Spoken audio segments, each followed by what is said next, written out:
back to the official channel of Landmark English Academy. So today we are back with another beneficial video of 10 golden grammar rules for PT. But before going into the video, make sure that you have watched the previous video of 10 golden grammar rules for PT. So we are getting continuous to that.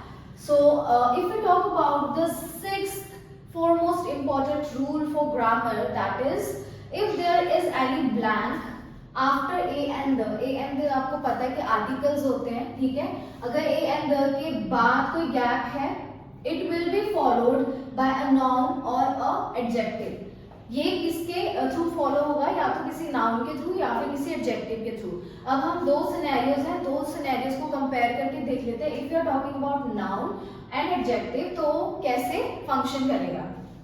अगर scenario 1 की हम बात करते हैं तो A and the जो articles हैं, अगर उनको हम नाउन के साथ लगाते हैं तो that is Rohan is a boy. Rohan यहाँ पे नाउन है और इज अ हमारा आर्टिकल है, boy he is a boy, वो एक लड़का है। सिनेरियो 2 की अगर हम बात करें so it is A and the plus adjective plus noun. A and the अगर हम आर्टिकल्स लेके चलते हैं, एडजेक्टिव के साथ उनको मर्ज करके नाउन के साथ लेते हैं तो कंबाइन करके बनेगा Rohan is a clever boy. Rohan एक लड़का है, लेकिन लड़के में उसकी स्पेशलिटी क्या है, वो बहुत ज्यादा क्लेवर है, इंटेलिजेंट है, स्मार्ट है, हैंडसम है, ठीक है। उसकी क्वालिटी के बारे में बता रहा हूँ या कुछ ज्यादा नाउन से ज्यादा कुछ एडजेक्टिव के वे में बता रहा हूँ, ठीक है।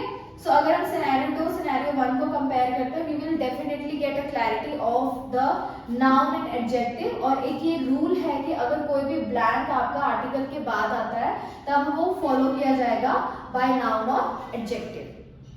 Coming to the next golden tip of grammar rules for your PTE is if subject in the sentence is singular, ठीक है। वो सब्जेक्ट की बात कर रहे हैं यहाँ पे कि अगर आपका सब्जेक्ट किसी भी सेंटेंस में सिंगुलर है तो SES फॉर्म आपको पता है, ठीक है। तो S form of verb will be used, ठीक है। वर्ब की S फॉर्म यूज होगी। अब हम एग्जांपल के साथ इजी अंडरस्टैंड कर लेते हैं। For example, Rohan, a 20-year-old boy, plays for India. ठीक है, Rohan a 20-year-old boy plays for India. ठीक है। अब आप यहाँ पे देख सकते हो रोहन एक सिंगुलर एक बंदा है, रोहन एक सिंगुलर पर्सन है, ठीक है, इंडिविजुअल है। अब उसकी यहाँ पे एज बताइए, 20-year-old boy है। He plays, बाय प्लेस, क्योंकि यहाँ पे बोला है कि अगर कोई सब्जेक्ट किसी भी सेंटेंस में सिंगुलर है तो उसके साथ S फॉर्म जाएगी वर्ब की, ठीक है। तो it's a rule, it's a grammatical rule, ठीक है। तो प्लेस आएगा फॉर इंडिया। अगर हम इसका ऑपोजिट केस या फिर ऑपोजिट सिचुएशन की बात करते हैं तो उसमें है if subject in the sentence is plural. अभी हमने सिंगुलर की बात की थी, what if the subject in the sentence is plural, ठीक है। Verb will not end with S, जो हमारा वर्ब है वो एस के साथ एंड नहीं होगा। क्यों? क्योंकि जो हमारा सब्जेक्ट है सेंटेंस में वो तो ऑलरेडी प्लूरल है, ठीक है। अब हम एक एग्जाम्पल के साथ देख लेते हैं, दे। अब दे का मतलब क्या होता है, एक से ज्यादा लोग, यानी बहुत सारे, 3 4 4 5 ग्रुप होता है लोगों का। तो दे मतलब बहुत ज्यादा लोग। वो लोग क्लेम करते हैं to have reached the mountains in 1920, ठीक है।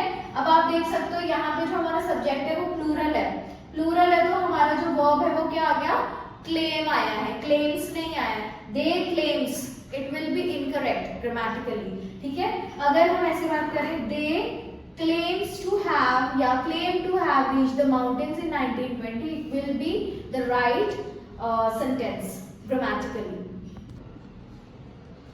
So students, if we talk about the next golden tip या next golden grammar rule of PTE, अगर हम देखें तो है any blank after many, several, numerous, one of, ठीक है।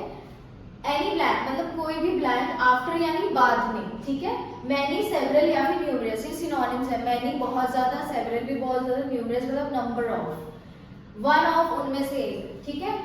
Verb will be in plural form, जो वर्ब है वो क्या होगा, प्लूरल फॉर्म में होगा। प्लूरल यानी एक से ज्यादा, ठीक है।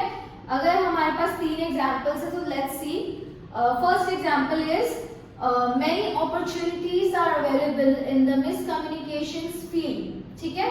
अगर हम बात करें कि काफी ज्यादा अपॉर्चुनिटीज अवेलेबल हैं इस कम्युनिकेशन फील्ड में, ठीक है। सो यहाँ पे आप मैनी देख सकते हो, यहाँ पे मैनी आ गया। तो मैनी के बाद जो अपॉर्चुनिटीज यानी कि जो आपका वर्ब है वो अपॉर्चुनिटी नहीं है, सिंगुलर नहीं है, अपॉर्चुनिटीज है, बहुत ज्यादा अपॉर्चुनिटीज है। अब आर है, बहुत ज्यादा अपॉर्चुनिटीज क्या है, available, are available in the communication field. तो अपॉर्चुनिटीज जो है वो हमारा वर्ब है, ठीक है। और ये हमारा क्या है, हम ब्लैंक बोल सकते हैं, any blank after many several. जो वर्ड्स आपको दिए मैनी सेवरल और न्यूमरस वन ऑफ, इनके बाद जो ब्लैंक आता है, ठीक है। अगर हम सेकंड एग्जांपल की बात करें तो वन ऑफ माय फ्रेंड्स, ठीक है। मोस्ट ऑफ द पीपल या मोस्ट ऑफ द इंडिविजुअल्स क्या बोलते हैं, one of my friend. Why one of my friend, आप फ्रेंड भी सिंगुलर बोल रहे हो, वन ऑफ भी सिंगुलर बोल रहे हो, ठीक है। तो वन ऑफ मतलब मेरे काफी ज्यादा फ्रेंड सर्कल में या काफी ज्यादा फ्रेंड्स में से कोई एक फ्रेंड। तो one of my friends is in abroad, मेरे काफी ज्यादा दोस्तों में से एक दोस्त मेरा अब्रॉड में, और one of my friend is studying in abroad, ठीक है।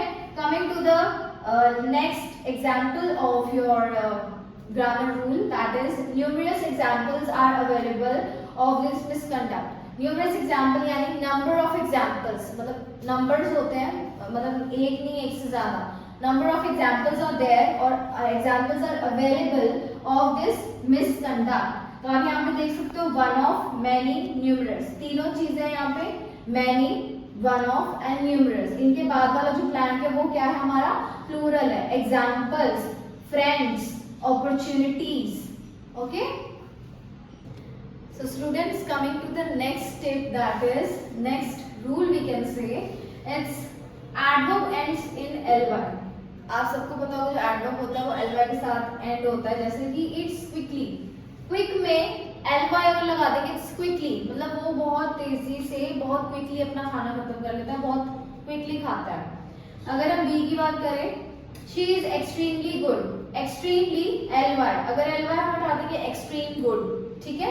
तो इसलिए अगर हमें एडवर्ब में हमें कोई सेंटेंस कन्वर्ट करना है तो उसके पीछे ly लगा के extremely, quickly, good। अगर हम देखें इन सेंटेंसेस को एक स्ट्रक्चरल फॉर्म के साथ, तो फॉर इजी अंडरस्टैंडिंग, ही हमारा नाउन है, ईट्स हमारा वर्ब है, good is our adjective, quickly and extremely, quickly और एक्सट्रीमली जो है वो हमारा क्या है, adverb. So students, last but not the least grammar rule is and or or. We are all aware of that what is and what is or and how they function, ठीक है। and आपको पता है कि दो words को combine करके जब हम बोलते हैं girls and boys, women and women, ठीक है।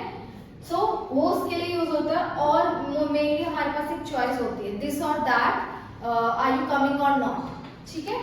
तो let's see the definition what it states. It states when you have the word and और कनेक्टिंग टू वर्ड्स, जब हमारे पास कोई वर्ड होता है जो एंड और को कनेक्ट कर रहा है एक दूसरे के साथ, ठीक है, वो उन दोनों को कनेक्ट करता है। तो वर्ड दैट कम्स बिफोर, जो पहले आता है एंड और के, should be in the same form, same form में होना चाहिए as the word that comes after it, जो पहले आ रहा है वही सेम फॉर्म बाद में होना चाहिए। अगर हम एक एग्जांपल के साथ देखें एंड का, it is used to signify two words in the same flow. ये दो वर्ड्स को यूज होता है सिग्निफाई करने में जो सेम फ्लो में जा रहे हैं, ठीक है। फॉर एग्जाम्पल बोथ, दोनों, गर्ल्स एंड, अब आप देख सकते हो यहाँ एंड का यूज हुआ है, and boys will attend the meeting, both girls and boys will attend the meeting, मतलब दोनों को एक साथ, है ना, girls and boys, girls are also mandatory, boys are also mandatory, girls and boys will attend the meeting, कोई choice नहीं है, तो गर्ल्स आएंगे तो बॉयज आएंगे, ठीक है, बोथ हैव टू कम। अगर हम बी की बात करें, that is or, it is used to connect, relate or compare. हाँ, इसको ये किस लिए यूज होता है, या तो कनेक्ट करने के लिए, रिलेट करने के लिए, या फिर कंपेयर करने के लिए, किसको, टू ऑपोजिट वर्ड्स को, दो ऑपोजिट वर्ड्स को, राइट और left, okay, up and down, up और डाउन। अगर हम एग्जाम्पल के साथ इन चीजों को समझें, तो I am not sure if it's an apple और अ पियर। अब आप देख सकते हो यहाँ और है, आई एम नॉट श्योर, ठीक है, आई एम नॉट श्योर मतलब मैं श्योर नहीं हूं कि वो कोई एप्पल है या फिर कोई पियर है, कहाँ पे, ट्री पे, ठीक है। सो आई होप कि आपको एंड और का डिफरेंस समझ आया होगा और सारे रूल्स भी, ग्रामेटिकल रूल्स भी इजीली आपके लिए अंडरस्टैंडेबल होंगे। So students, I hope you found this video very helpful and useful for yourself. I hope अगर आपको कोई भी doubts या फिर कोई भी आपकी queries होंगी grammar rules को लेके PT के लिए, तो I'm sure कि वो clear हो चुकी होंगी. So if you found this video really very helpful for yourself and for your friends, please do share, like, comment on our channel, that is Landmark English Academy, and keep supporting us. Thank you.